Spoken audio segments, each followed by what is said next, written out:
Hello, I'm D.K. Wall, author of novels and short stories. Whether it's a tale I'm spinning or a thought I'm sharing from my home here in Asheville, what you are about to hear is 100% true, except for the parts I made up. Welcome to Musings and Tales.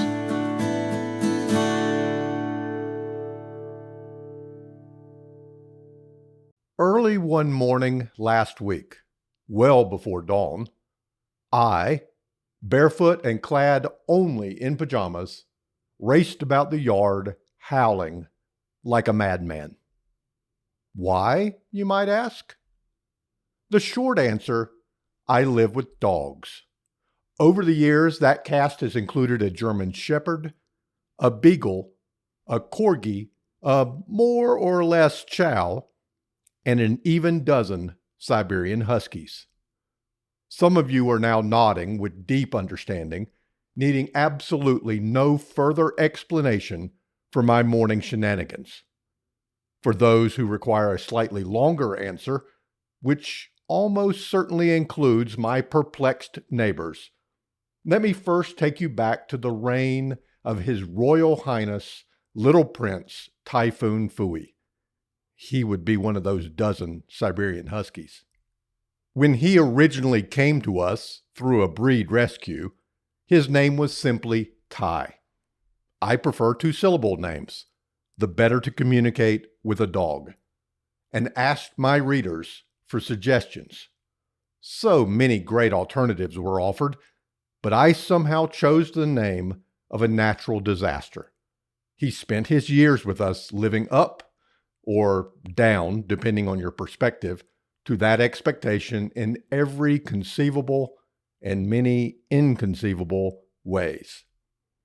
One of Typhoon's most astonishing attributes was his speed. I don't just mean that he was fast. His footwork was breathtaking. He could rocket down straightaways, then twist and turn like a ballroom dancer who had consumed entirely too much espresso. He deployed those incredible skills toward a singular canine passion, rabbit hunting. For him, it was pure sport, the thrill of the chase. Few rabbits, once in his sights, managed to dodge, bounce, or corkscrew their way to freedom. I lost count of the number of times I watched him run down his quarry while cheerfully ignoring my shouts to stop. That was another of his gifts. Typhoon possessed some of the strongest Siberian selective deafness I've ever witnessed. The innate ability to tune out those annoying human requests the instant they become inconvenient. To be clear, I did not approve of his bloodlust for bouncing bunnies. Personally, I think rabbits are quite cute.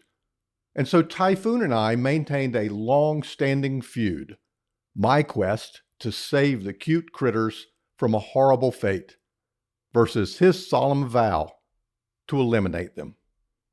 Thus, whenever Typhoon requested yard time, I left him inside the house, staring forlornly through the glass while I searched for any wee wild hares dumb enough to be loitering inside the fence.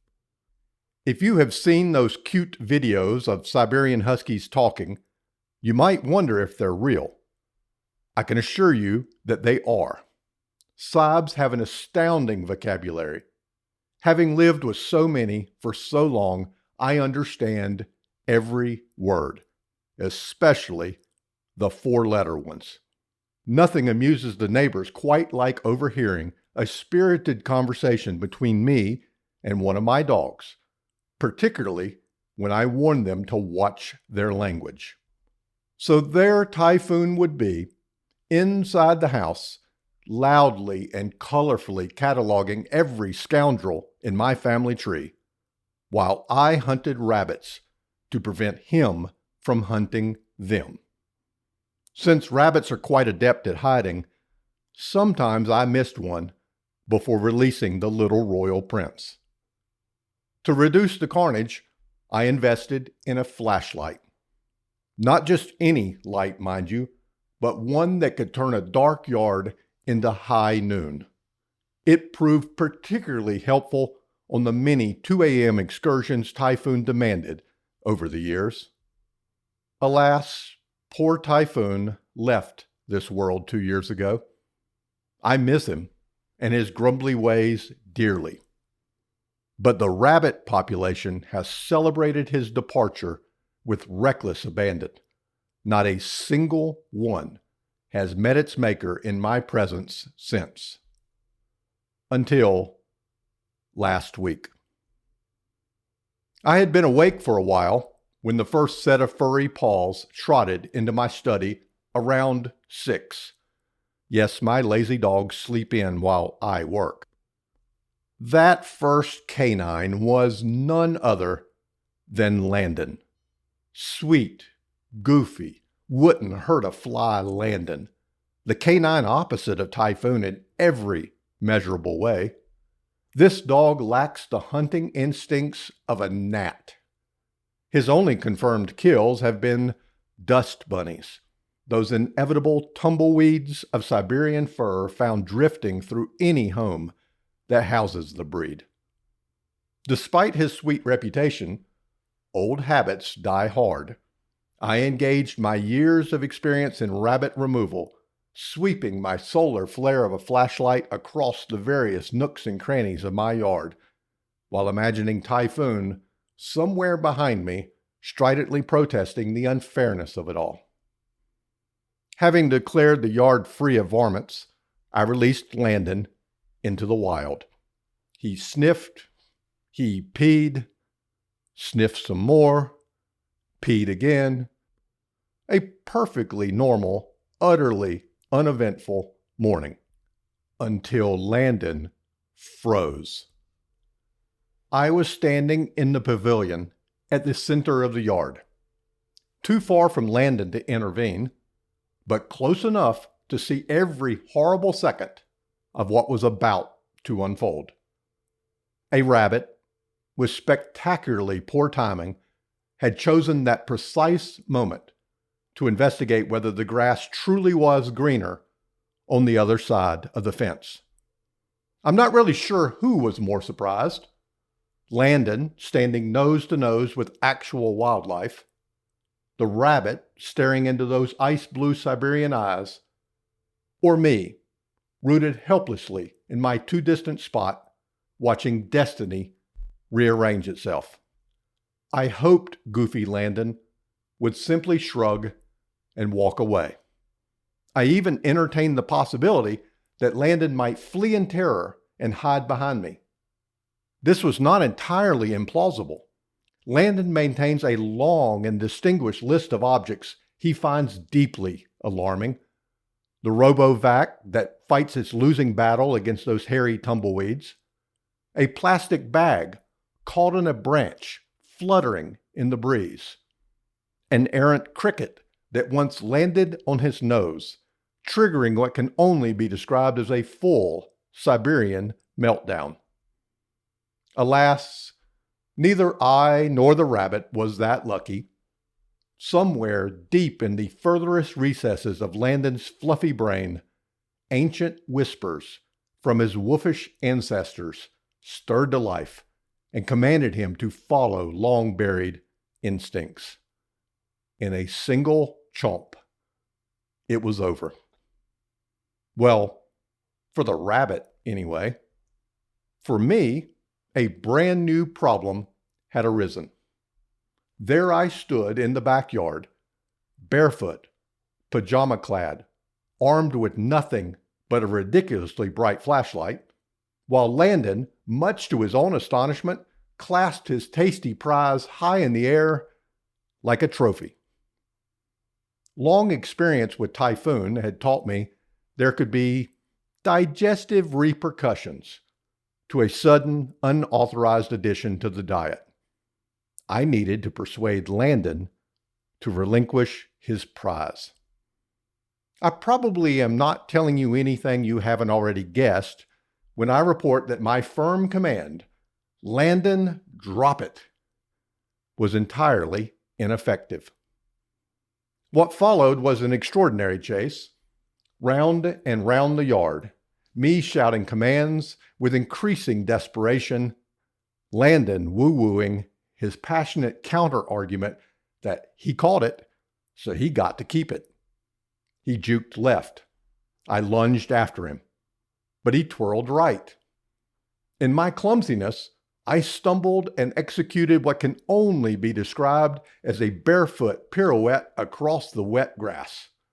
Not graceful, not intentional, but somehow I stayed upright. My flashlight beam swung wildly through the darkness, like a lighthouse operated by a lunatic.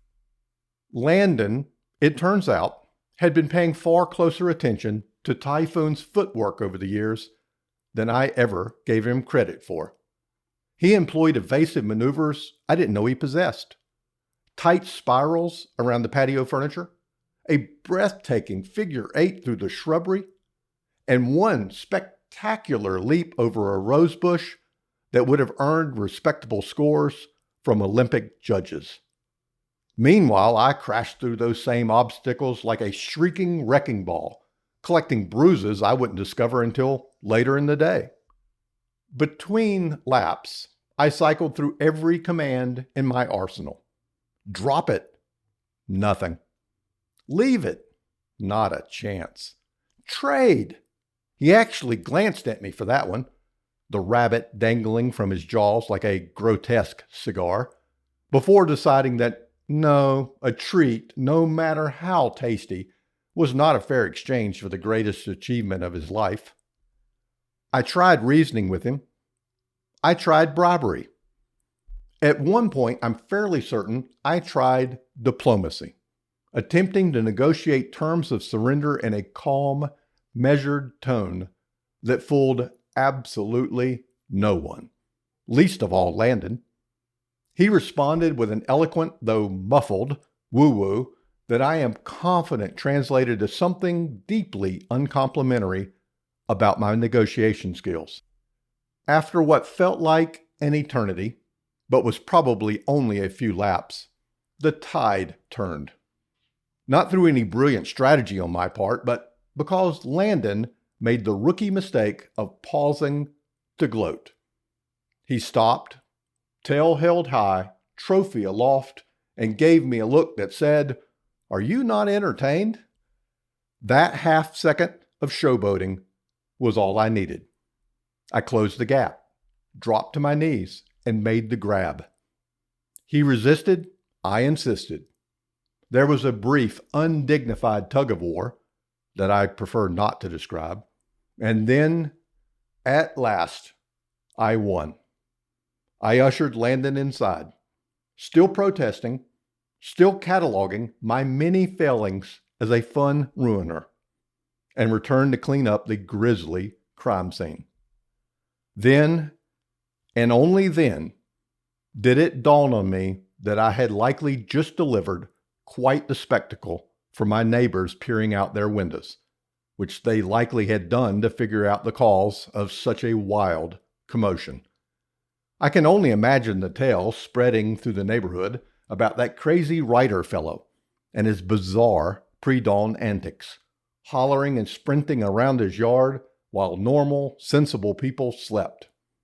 Or at least tried to. And here they thought I was strange just for having conversations with my dogs.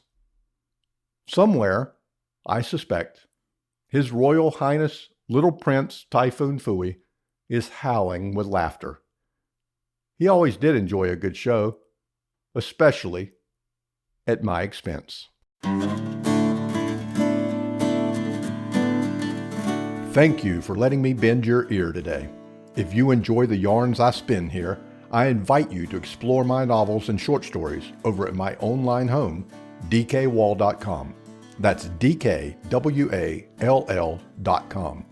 It would also mean the world to me if you'd follow or share this podcast so these tales can travel a little further. Your interaction tickles those little computer gremlins that spread the news. Until the next episode of Musings and Tales, happy reading.